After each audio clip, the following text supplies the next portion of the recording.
بات یہ تھی کہ انگریز دور میں آ کر انہوں نے یہ سسٹم سارا ختم کرنے کی پوری کوشش کی. لارڈ میکالے کا جو نظام تعلیم تھا اس میں تو یہی چاہتے تھے کہ یہ اپنی شکل و شباہت سے ہندوستانی نظر آئیں اور اپنی سوچ فکر کے زاویے سے ہی یہ مکمل انگریز بن جائیں.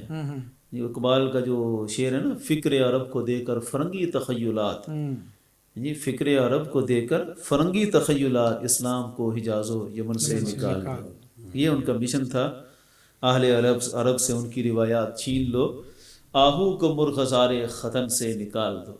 یعنی ختن کی شان و شوکت تو وہ آہو سے ہے کہ وہاں کے ہرن بڑے مشہور ہیں، وہی اگر نکل گیا تو پیچھے کیا رہا. تو ان کا ایک بڑا خطرناک مشن تھا، لیکن اس مشن کو ناکام کیا اللہ کے فضل سے ہمارے علماء نے.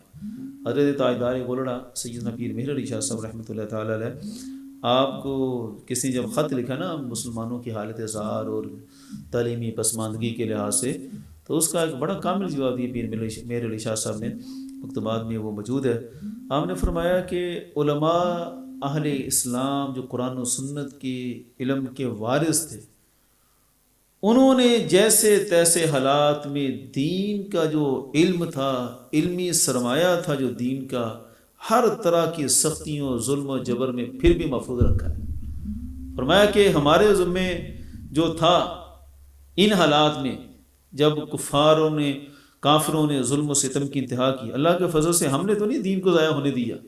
ایجادات فرمایا عام مسلمانوں کے ذمے اور دیگر چیزیں وہ دوسری جو ہیں ان کے ذمے تھی، انہوں نے بھی کام کرنے تھے، لیکن ہمارے ذمے جو تھا ہم نے تو پورا کیا.